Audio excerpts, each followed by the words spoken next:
Bonjour à tous, chose promise, chose due, je vous fais une petite capsule sur l'arithmétique. Alors j'espère que la première page vous pose pas de problème, si c'est le cas dites-le moi, mais je pensais plutôt vous parler de la notion de PGCD pour ceux qui n'en ont pas entendu parler au lycée. Donc PGCD c'est pour plus grand commun diviseur. On cherche les diviseurs de nombres, donc on a deux nombres A et B, on cherche la famille des diviseurs de l'un, la famille des diviseurs de l'autre, et on prend le plus grand, d'accord ? Donc je vous ai donné comme exemple 18 et 24, on cherche tous les diviseurs de 18, tous les diviseurs de 24. On s'aperçoit que en commun, ils ont 1, 2, 3, 6, et donc le plus grand diviseur commun, c'est 6. D'accord ? En fait, il faudrait chercher l'ensemble des diviseurs communs et déterminer le plus grand élément. Les propriétés I sont assez évidentes. En revanche, ce qui m'intéresse, c'est la propriété que si on fait la division euclidienne de A par B, le plus grand diviseur commun entre le reste et B est le même que le plus grand diviseur commun entre A et B, c'est-à-dire A PGCD de A et de B égale PGCD de B et de R, avec A égale BQ plus R, division euclidienne. C'est simple, en fait, A et B et R ont le même ensemble de diviseurs. Si vous prenez les diviseurs communs, l'ensemble des diviseurs communs A et B est le même que l'ensemble des diviseurs communs de B et de R. Si je peux le dire comme ça, l'ensemble des diviseurs de A inter les diviseurs de B, donc ça c'est l'ensemble des diviseurs communs AA et B, et DB inter D de R, ça c'est les diviseurs communs A, B et R, mais en fait c'est le même. Donc forcément, le plus grand diviseur commun, c'est le même, vu que ça va être le même ensemble. Comment ça se montre ça? C'est extrêmement simple. Si vous prenez un diviseur, quelqu'un qui divise A et qui divise B, puisque R c'est A moins BQ, si un nombre divise A et divise B, il va forcément diviser R. Réfléchissez. D'accord? Donc un diviseur commun à A et à B divise R, et comme il divise forcément B, vu que c'est un diviseur de B, bah, il divise R et il divise B. D'accord? Donc si je prends D qui est un diviseur commun à A et à B, et bien à ce moment-là, D divise B, D divise R, réfléchir. Si vous n'y arrivez pas, dites-le moi, mais normalement ça devrait aller. Et ben donc D, il est à la fois dans les diviseurs de B et dans les diviseurs de R. Réciproquement. Donc là je fais une double inclusion en fait. Je vais prendre un diviseur commun A, B et à R. À ce moment-là, I divise B, I divise R. Bah forcément il divise B. C'est marqué dessus comme le port-salut, puisqu'il est dans D de B. Et D divise A, puisque A c'est B, Q plus R, et que le D, il divise à la fois B et R. Donc il va diviser A. D'accord? Je vais peut-être le faire une fois comme ça. S'il divise B, il existe un cas dans N. On travaille avec des entiers naturels. Oui, une petite remarque que j'aurais dû faire peut-être au début, on travaille avec les entiers naturels, mais il existe une arithmétique de Z, où on joue avec le signe. Mais à votre programme, vous n'avez que l'arithmétique de N, c'est-à-dire avec les entiers naturels. Donc, si D divise B, il existe un entier tel que B s'écrive D fois K, et puis comme D divise R aussi, il existe K', un autre nombre entier, tel que R, il s'écrive D fois K'. Par conséquent, A, il s'écrit, comme c'est BQ plus R, il s'écrit DK Q plus R qui est DK', on met D en facteur, DKQ plus K', ça c'est un entier. Donc D divise bien A, puisque A s'écrit D fois un entier. D'accord? Voilà, c'était juste pour mettre ça en place. Par conséquent, si D est un diviseur de B et un diviseur de R, il divise B, il divise A. Donc D, c'est un diviseur de B et de A. Donc en fait, l'ensemble des diviseurs de A et communs à A et à B, c'est la même chose que l'ensemble des diviseurs communs à B et à R. Par conséquent, le plus grand, puisque c'est le même ensemble, le plus grand élément, bah, c'est le même. Ok? Alors ça a l'air de rien comme ça, mais c'est super intéressant parce que l'algorithme d'Euclide exploite cette propriété pour chercher le PGCD. Exemple. on cherche le PGCD de 336 et de 276. D'accord? Donc l'idée est de faire des divisions euclidiennes successives. 336, si je le divise par 276, c'est 276 fois 1 plus 60. Donc là, c'est le A, ça c'est le B, ça c'est le Q, et ça c'est le R. Et avec les notations de mon cours, le A, il s'appelle R0, le B, il s'appelle R1, et le reste ici, c'est R2. Ok? Donc ça c'est A, B, et on a vu ensemble que A, B, c'est la même chose que le PGCD de A et de B, la même chose que la PGCD de B et de R. Donc finalement, on est maintenant en train de chercher le PGCD de 276 et de 60. Et rebelote, je divise 276 par 60. C'est 60 fois 4 plus 36. Donc mon 60 était mon R2, ça va être mon R3. Et le 276 c'était le R1, voilà, chercher les notations. Donc maintenant, on sait que 276 PGCD 276 et 60, ça va être le même que de 60 et de 36. Et rebelote, 60 je le divise par 36, c'est 1 fois 36, plus un reste de 24. Donc là c'est votre R2, ça c'est votre R3, et le nouveau reste c'est 24, c'est le R4. Donc là c'était R1, R2, R2, R3. Et maintenant, je vais dire que le nombre que je cherche, c'est maintenant R3, PGCD avec R4, c'est-à-dire 36, le PGCD de 36 et de 24. D'accord? Et je continue. Donc je peux. 36, je divise par 24. 36, c'est 1 fois 24 plus 12. Ça, c'est votre R4, et donc ça, c'est mon R5.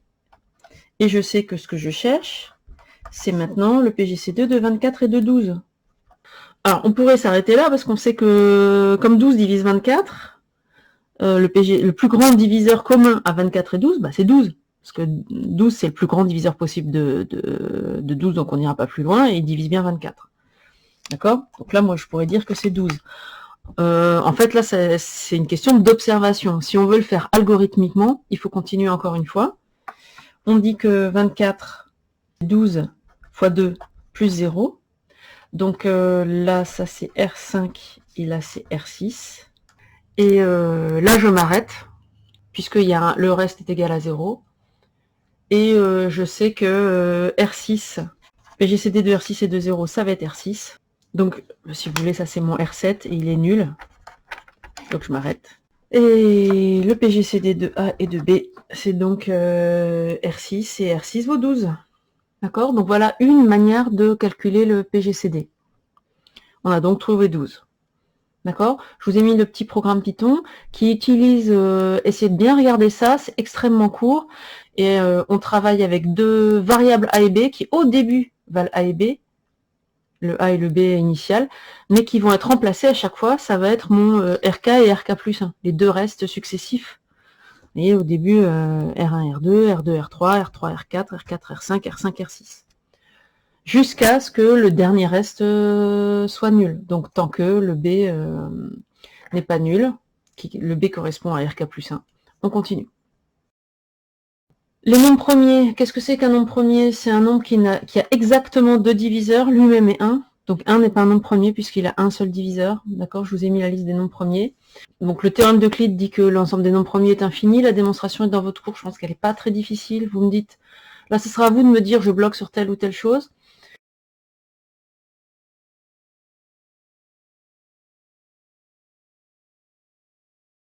Donc pour le crible d'Ératosthène, je vous ai mis le lien vers une vidéo YouTube. Si vous n'aimez pas celle-là, il y en a plein.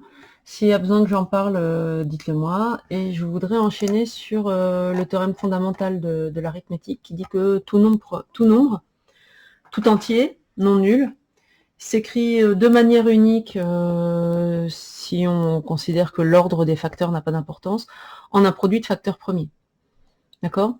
Donc je vous ai mis des exemples, on va encore en refaire un. D'ailleurs, je voulais vous montrer un petit peu comment ça se passait la recherche.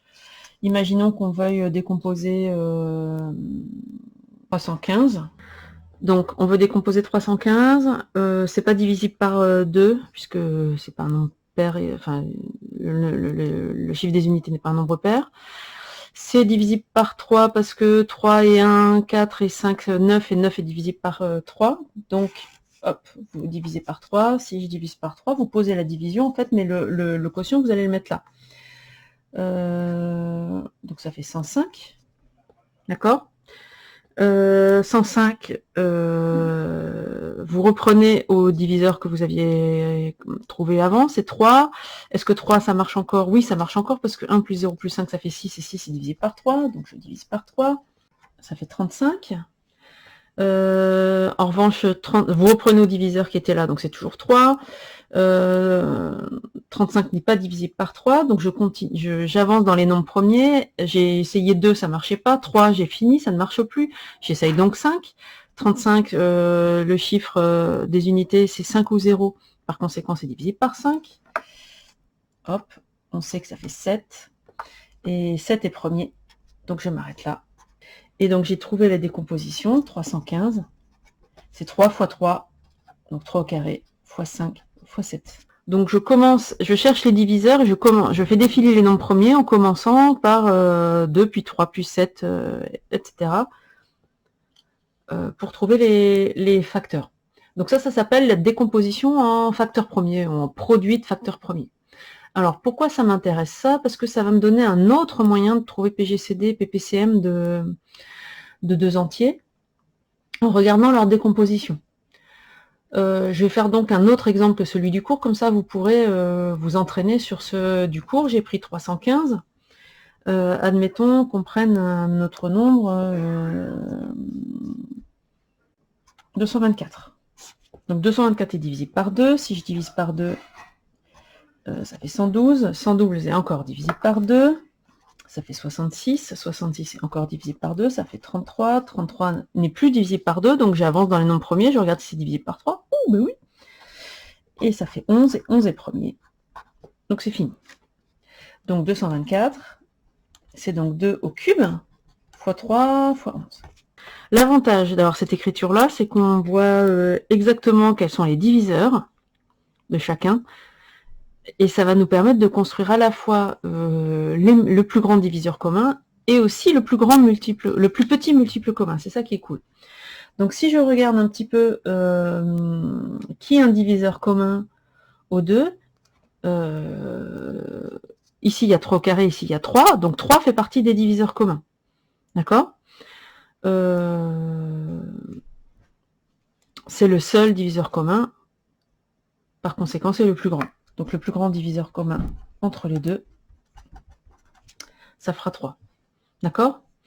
En revanche, si on veut un multiple commun, il faut quelqu'un qui contienne, entre guillemets, qui est comme diviseur à la fois lui et lui. Donc il doit être divisé par 3 au carré, par 5 et par 7, forcément. Et puis il doit être divisible par 2 au cube, par 3 et par 11. Le 3, je l'ai déjà, donc tout va bien. Le 2 au cube, je ne l'ai pas. Le 11, je ne l'ai pas non plus. Bon, ben ce nombre-là, c'est à la fois un multiple de 224 et de 315, puisque j'ai pris en fait les gens et j'ai vérifié que à la fois 224 divisé ce nombre-là et que 315 divisé ce nombre-là. Et j'ai pris les plus petites puissances possibles, donc vous allez avoir le plus petit multiple commun. Qu'est-ce qu'on a fait? On prend les facteurs, on prend tous les facteurs, et on affecte la puissance maximale. Ok? Donc je donne un autre exemple. Imaginons que j'ai un nombre, je me fiche de ce qu'il vaut, qui vaille, voilà, ça ce serait A. B, ce serait, quel est le plus petit multiple commun? Ben, c'est un multiple de B, donc forcément il doit y avoir 2 puissance 7. Il va y avoir des 3 aussi, mais il faut que ce soit un multiple de A, donc il faut qu'il y ait A dedans, donc il faut qu'il y ait forcément un 3 puissance 3. Il faut qu'il y ait un 5, il faut qu'il y ait un 7 au carré, il faut qu'il y ait un 11. Donc j'ai pris tous les facteurs qui apparaissent et je leur ai affecté la puissance maximale qui apparaît. D'accord? Donc ça c'est le plus petit multiple commun. Si je veux le plus grand diviseur, je prends les gens qui sont en commun. Donc ici 2 est en commun, 3 est en commun, c'est le seul. D'accord? Qu'est-ce qui est en commun? Bah, c'est 2 puissance 5. Qu'est-ce qui est en commun? C'est 3 puissance 1. Donc je prends les gens qui sont en commun et je leur affecte la puissance minimale. Ça, c'est quelqu'un qui divise à la fois A et B. D'accord? Donc quand on a la décomposition en facteur premier, c'est très facile de retrouver le PGCD, PPCM. Et un truc qui est amusant, c'est quand on fait PGCD fois PCM, je mets des parenthèses pour que ce soit plus lisible, et on retrouve A fois B. D'accord? Vous vérifierez. Je ne vais pas le démontrer dans cette vidéo. Enfin, dans cette vidéo. On dit que des nombres sont premiers entre eux quand le PGCD est 1, c'est-à-dire qu'il n'y a pas d'autres diviseurs en commun que 1. Si des nombres ne sont pas premiers entre eux, il suffit de diviser par leur grand diviseur commun pour retrouver des gens qui sont premiers entre eux. D'accord? Donc si par exemple, ici je prends 315 et 224, on a vu que leur diviseur commun, leur plus grand diviseur commun c'était 3, donc si je divise les deux par 3, ils sont premiers entre eux. Juste une petite remarque, un procédé classique quand on cherche une borne sup. Le borne sup, c'est le plus petit des majorants, donc souvent on cherche un majorant. Quand on prend un majorant et puis on montre que ce majorant-là que les autres majorants sont plus grands, donc c'est le plus petit des majorants. Vous vous souvenez que c'est un procédé classique pour trouver le sup dans un exercice théorique. Dans un exercice théorique, on cherche un majorant qui a l'air d'être la borne sup, et pour montrer que c'est la borne sup, on montre que tous les autres majorants sont plus grands. Là, il y a un petit peu le même type de procédé avec le PGCD.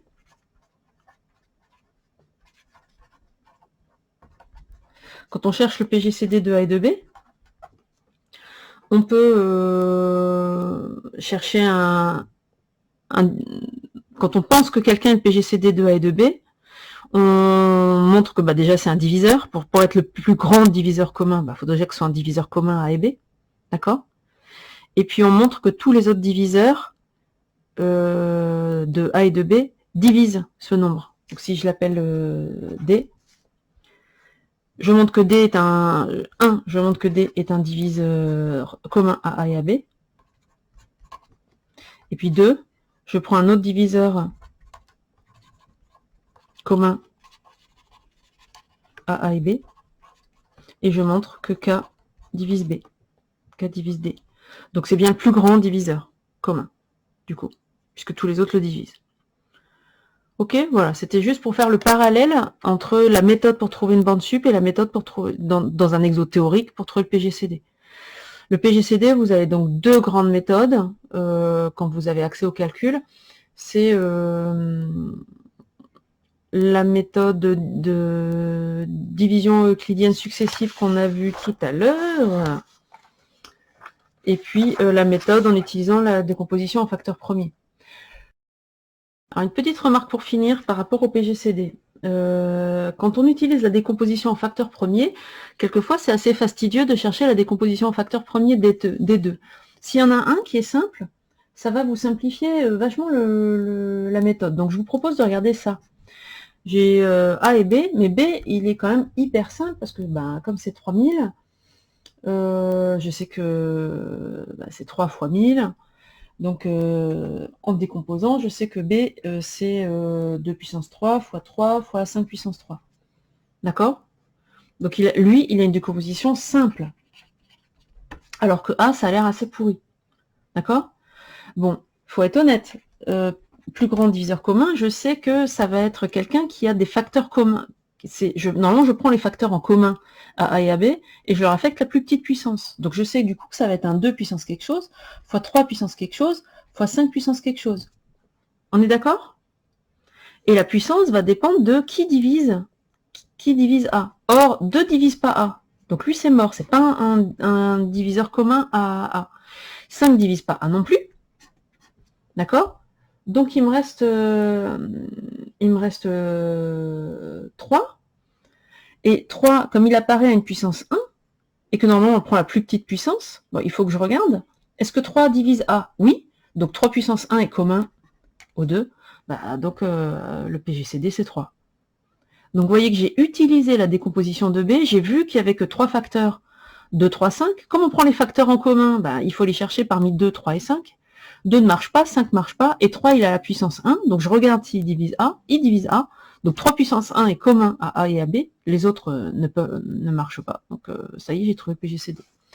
Voilà, c'était la petite astuce de fin de capsule. Bonnes vacances.